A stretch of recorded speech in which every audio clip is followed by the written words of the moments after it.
What happens when military alliances built for Cold War stability begin reorganizing themselves for an era of constant gray zone pressure?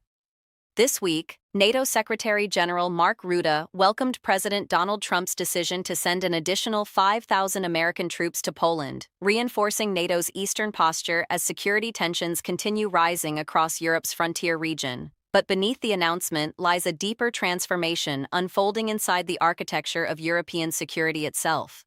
Welcome to World Strategy Lab. For decades, Germany functioned as the logistical center of America's military presence in Europe. Large U.S. troop concentrations helped stabilize NATO's post-Cold War structure while serving as trust infrastructure between Washington and its European allies. But modern NATO is gradually entering what some analysts describe as the forward perimeter phase.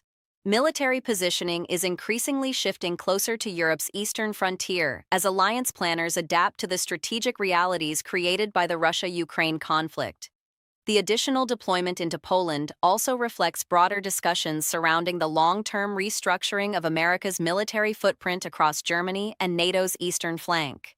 NATO increasingly views mobility, rapid reinforcement capability, and eastern readiness as more critical than maintaining legacy Cold War force concentrations further west.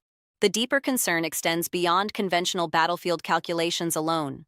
Heightened security concerns surrounding surveillance incidents, electronic interference, airspace violations, and suspected drone activity across parts of the Baltic region have reinforced fears that modern confrontation may increasingly unfold below the threshold of direct war. This creates a difficult structural trade-off for European governments. Expanding Eastern military readiness strengthens deterrence credibility and reassures frontline NATO members like Poland and the Baltic states.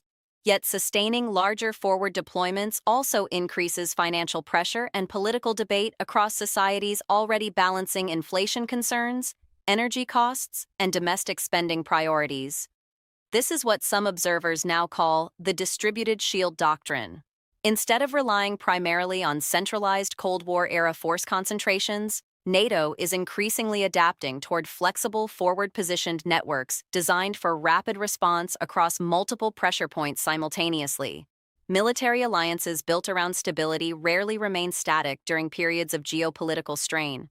They evolve, reposition, and adapt to the strategic realities surrounding them. In grand strategy, troop movements matter not simply because armies relocate, but because they reveal how nations redefine security, trust, and collective responsibility during uncertain eras.